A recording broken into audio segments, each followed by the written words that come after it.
নমস্কার জয় জগন্নাথ দর্শক বন্ধু অক্ষয় তৃতীয়াରେ ଚାଷୀଙ୍କୁ ସିଏମ୍ କିଷାନ ସହାୟତା ରାଶି ପ୍ରଦାନ କରିବେ ମୁଖ୍ୟମନ୍ତ୍ରୀ। ସମ୍ପୂର୍ଣ୍ଣ ଖବର ଜାଣିବା ପୂର୍ବରୁ ଆପଣଙ୍କ ଭଲ ପାଇବା ସ୍ୱରୂପ ଭିଡ଼ିଓଟି ଗୋଟିଏ ଲାଇକ୍ କରି ଚ୍ୟାନେଲଟିକୁ ସବସ୍କ୍ରାଇବ୍ କରିଦିଅନ୍ତୁ ଏବଂ ନୋଟିଫିକେସନଟିକୁ ପ୍ରେସ୍ କରି ରଖନ୍ତୁ। ଏହିଭଳି ଗୁରୁତ୍ୱପୂର୍ଣ୍ଣ ଭିଡ଼ିଓ ସର୍ବପ୍ରଥମେ ଜାଣିପାରିବେ। ଭିଡ଼ିଓଟିକୁ ଶେଷ ପର୍ଯ୍ୟନ୍ତ ଦେଖନ୍ତୁ। ତା ସହିତ ଆପଣ ଏହି ନ୍ୟୁଜ୍ଟିକୁ କେଉଁ ଜିଲ୍ଲାରୁ ଦେଖୁଛନ୍ତି ଆମକୁ ତଳେ କମେଣ୍ଟ ମାଧ୍ୟମରେ ଜଣାନ୍ତୁ। ଚାଲନ୍ତୁ ଦର୍ଶକ ବନ୍ଧୁ ଖବର ଉପରେ ନଜର ପକାଇବା। ଅକ୍ଷୟ ତୃତୀୟାରେ ଚାଷୀଙ୍କୁ ସିଏମ୍ କିଷାନ ସହାୟତା ରାଶି ପ୍ରଦାନ କରିବେ ମୁଖ୍ୟମନ୍ତ୍ରୀ। ଏକ ସ୍ୱତନ୍ତ୍ର କାର୍ଯ୍ୟକ୍ରମରେ ସହାୟତା ରାଶି ପ୍ରଦାନ କରିବେ ମୁଖ୍ୟମନ୍ତ୍ରୀ ମୋହନ ଚରଣ ମାଝୀ। ଚଳିତ ମାସ 20ରେ ପବିତ୍ର ଅକ୍ଷୟ ତୃତୀୟା ଅବସରରେ ଯୋଗ୍ୟ ଚାଷୀଙ୍କୁ ସିଏମ୍ କିଷାନ ସହାୟତା ରାଶି ଦିଆଯିବ। କଟକସ୍ଥିତ କେନ୍ଦ୍ରୀୟ ଧାନ ଗବେଷଣା କେନ୍ଦ୍ର ପରିସରରେ ମୁଖ୍ୟମନ୍ତ୍ରୀ ମୋହନ ଚରଣ ମାଝୀ ଏକ ପ୍ରଦାନର ଶୁଭାରମ୍ଭ କରିବେ।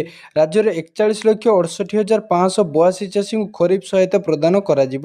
ସିଏମ୍ କିଷାନ ଯୋଜନା ରାଜ୍ୟ ସରକାରଙ୍କ ଏକ ପ୍ରମୁଖ ଯୋଜନା, ଯାହା ଅଧୀନରେ 51 ଲକ୍ଷରୁ ଅଧିକ କ୍ଷୁଦ୍ର ଚାଷୀଙ୍କୁ ଏବେ ସୁଧ ଲାଭ ପ୍ରଦାନ କରାଯାଇଛି। ଏହି ଯୋଜନାର ଉଦ୍ଦେଶ୍ୟ ହେଲା କୃଷି କାର୍ଯ୍ୟ ପାଇଁ ଚାଷୀଙ୍କୁ ଆର୍ଥିକ ସହାୟତା ପ୍ରଦାନ କରିବା। ଏଥିରେ କ୍ଷୁଦ୍ର ନାମମାତ୍ର ସହରାଞ୍ଚଳ ଚାଷୀ ଲାଭବାନ ହୋଇପାରିବେ, ଯାହା ଡିବିଟି ସହାୟତାରେ ଆକାଉଣ୍ଟକୁ ସିଧାସଳଖ ଟଙ୍କା ଚାଷୀଙ୍କ ଖାତାକୁ ସରକାର ପଠାନ୍ତି।